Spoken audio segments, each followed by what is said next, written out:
Hi there, everyone. My name is Parag Jitani. I'm an MD MBA student here at Yale, and today is a slightly different video, but still a very important video nonetheless, because I wanted to share some of the resources that I've been using to learn about the history between the Russia and Ukraine conflict, and this is intended to be for any and all students.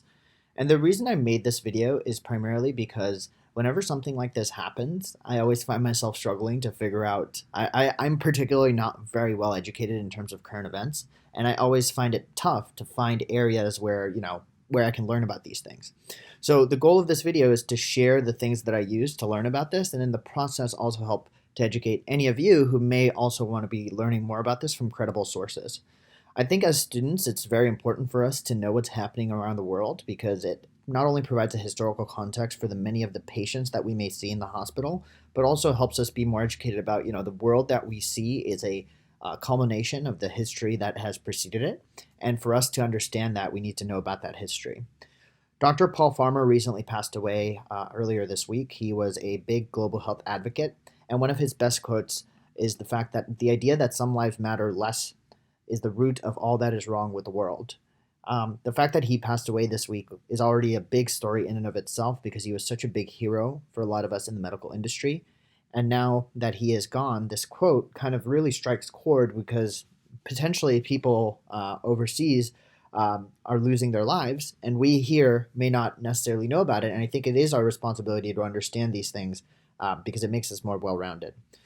With that being said, I want to show you that, I'm not an expert on this at all. I just try to learn. And in the process, I did actually create an entire Anki deck about this because I'm telling you, these are things that I feel like I was very naive early on and I would often not take the time to learn about them. And it's one of my biggest regrets. And so now when something like this happens, I try to make it a point to always learn more so I can, try to make amends to what was in the past.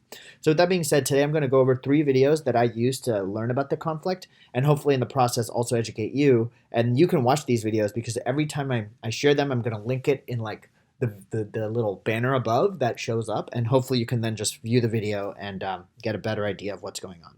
So with that being said, let's just go to the first video. This is an exceptional video. I think it's very well made. It's around 9 minutes long. It actually goes over the entire conflict, starting from the very beginning between Ukraine and Russia when they were initially one entity. And then in 1991, Ukraine gained independence.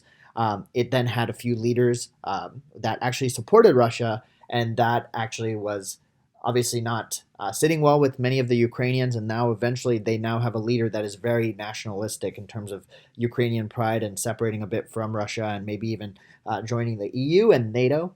And I just thought this video did an exceptional job of explaining everything. I made a lot of flashcards from this video, and I think you'll find it very helpful to understand the historical context behind why is what is happening right now.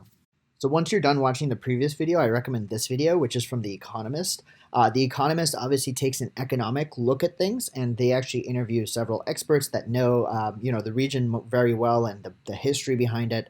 And so definitely check out this video as well as the following video, which then tells you what's actually going on right now. And both of these videos are relatively recent. So you'll see this one is 2 weeks ago. This one is 8 days ago. So it obviously precedes the escalation that has occurred. And the fact that you can actually get that objective lens on it is actually what I find very insightful. You can get this before and after perspective of what's going on.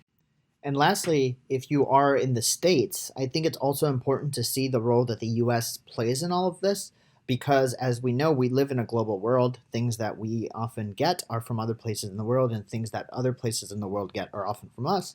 And so that's all connected. So actually, President Biden this morning delivered this address about what the actions are going to be from the United States side. And as I said, everything is connected. And I think you have to start from the underlying basis of the historical context of this conflict, get up to date on what's happening now. And then I think, at least from my learning perspective, I then was able to piece things together to the conflict to now understand what the US's role in this is and why there is a role of the US and actually every country, primarily because NATO is potentially going to be involved in this. So I thought both of the addresses this address from President Biden was great, but you can see that there's multiple sources through which you can get it.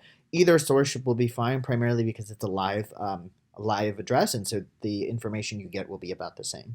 So I wanted to now end with just ways to get actively engaged. So I know a lot of people may be in a place where they may want to either donate or learn more or actually see if there's additional resources. I did find this cool link tree. It seems very credible to me. It's obviously on Instagram, and so again, obviously I can't take full responsibility for the credibility of it, but from my perspective, it seems very unique because it not only includes places to donate, but it also includes multiple links to get educated. I didn't include too many of those links because I personally have not gone through them, and so I don't want to vouch for them. The 3 videos I linked previously, I actually did watch, and I thought they were very insightful, and that's why I linked them. But this link tree is a way for you to get actively involved and potentially donate if you want to do that. There is this really interesting. There's this whole watch section of things that you can watch. One of them is called Winter on Fire, and that's available on Netflix. Definitely something I'll be watching later. So I encourage everyone to check it out. So in the meantime, I hope this was helpful for all of you who are like me and often struggle to find places to get educated and often are a little bit underdeveloped in the current events area. If you found this helpful, drop a like, comment, share, subscribe. I hope these videos help you understand better just the gravity of the situation.